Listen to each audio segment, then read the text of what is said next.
Good evening, welcome to the Professor Dor Show.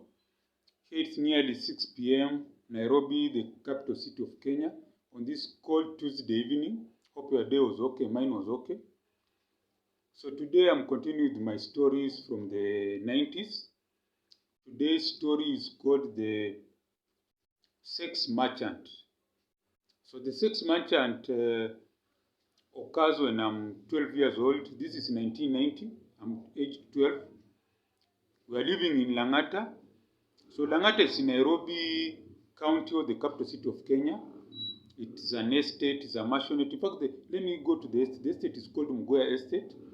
It's in Lang'ata constituency, which is part of Nairobi County. Nairobi County is the capital city of Kenya. Here in Kenya, you have counties. So whenever I talk of Nairobi County, just know of Nairobi, just know it's capital city of Kenya and it's a county. So that's 1990. We were living in a mansionette. A mansionette was 4-bedroom house, 1990, and it had a guest wing. We used to call them servant quarters, but let's just call them guest wing. So the guest wing is a single room, has a bedroom. It's a single room, has a bathroom, and a toilet together. So it's self-contained in a way. But self-contained means maybe it should have a kitchen and all that. No. So the person who's living inside there, the guest wing, they cook, they live in one place, but they have a bathroom and toilet separately in a separate cubicle or room. So we're living in Lang'ata. This is 1990. Then in one of those guest houses, because all those there were many, it was an estate with mansionettes. So each mansionette had a guest house. So in one of those guest houses, they are living a girl, a young woman, I think around 22 years. Let's call her what? Let's call her Jacinta. Yeah, Jacinta. So Jacinta is the subject of this story. So Jacinta was a tall, dark, slim girl with very long hair and sleepy eyes.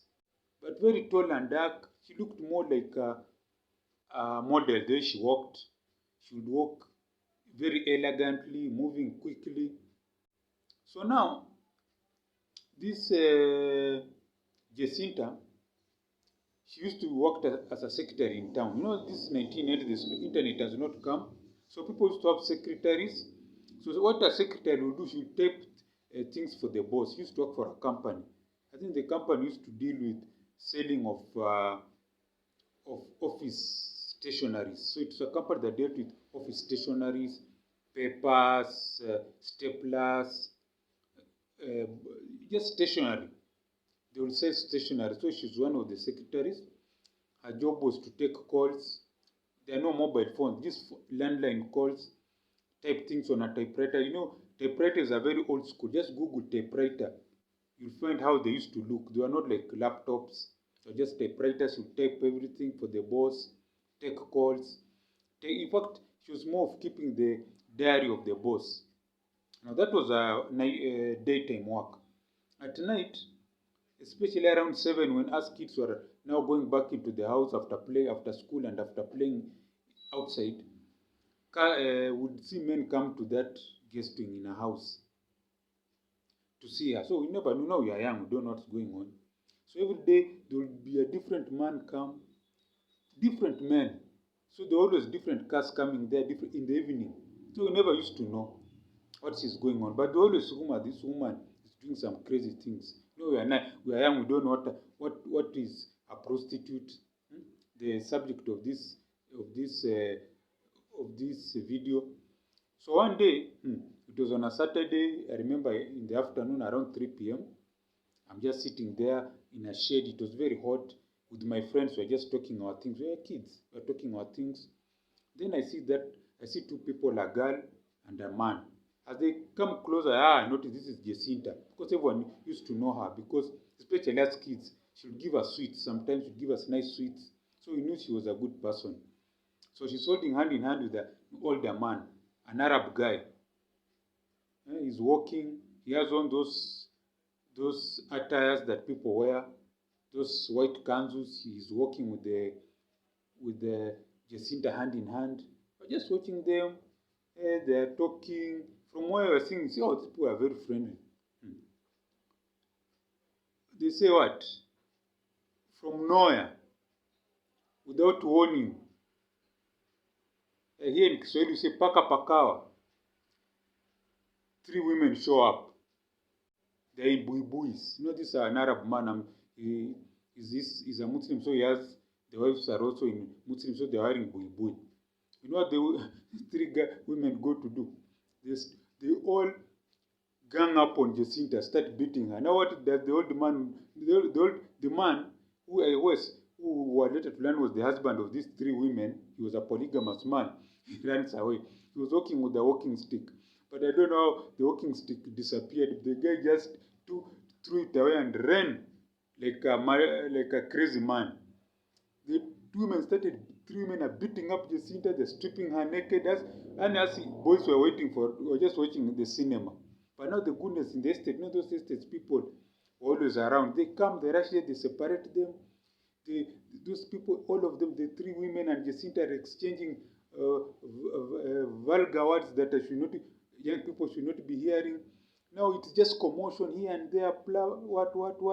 But now, eventually, it comes down. Jacinta is covered in a lesso. They cover in a lesso around her, the women. Then she goes back to her house. The women also disappear. That is incident 1. Now, 1 week later, this is the incident that just made her go away. We just hear, it's in the morning, very morning, we're hearing commotions, people are fighting. I look outside my window, I see just a woman throwing out clothes. I think then we found it's where that girl called Jacinta was living. We see now, then I look closely, is the woman of that house where she used to live in the guest house, her landlady. She's throwing away out her things and saying, you should never, now from what we're hearing, she's shouting, this woman is stealing my husband. What?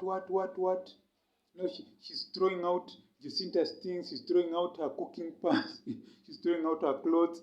Everything that Jacinta wants is thrown on the way, in the estate. Everyone is just seeing. Now everyone is just congregating, the older people now. Just the adults in the estate, the parents and who are just watching. Everyone is just watching a free cinema. So the woman who's the landlady of Jacinta is throwing her out because she's accusing Jacinta of trying to steal her husband. So she throws out her clothes, her tables, she takes out her TV, she puts it outside. Now, Jacinta is not even in sight there. From what we came to learn later, when that woman happened to find Jacinta with the husband now who should be the landlord of Jacinta in that home, they were together in her guest house. So the woman just went mad, and both of them, the Jacinta and the husband, ran away for dear life. Because this woman came with a very big knife. She was ready to stab someone. So when they ran away, she removed all her things, threw them out and locked the gate. So Jacinta comes later on when now people have dispersed. She comes slowly. She's hiding her face for people not to see her. She comes with her. I remember it was a pickup, a white one, an old one that came and picked her things. Then they put it, everything is just strewn. So she was just picking them up. And there were 2 people, a driver and I don't know, his turnboy. Here, people who work in those buses, we call them turnboy, who are assistants to the driver. So it's a big pickup. They pick up her things. It's a pickup, they pick up her things. They put it behind the pickup. Her sofa sets were thrown out. That lady was very angry. So she was even using, the landlady was being helped by her maid. She had 2 maids to remove Jacinta's things and throw them on the driveway. So Jacinta with the driver and the turnboy, they put her things on on the pickup. They put everything. Jacinta enters in front of the place for the pickup, the front seat there plus the turnboy, they go. And that's the last time we ever see of Jacinta. Now that house, that lady never rents the house to any other person. So that small interesting story is the story of the lady called Jacinta. That's why I'm talking about the sex merchant. This is in 1990. Thank you for listening to my story. This is Professor Duor. Gwaheri, Gwaheri ya kuonana. Thank you a lot.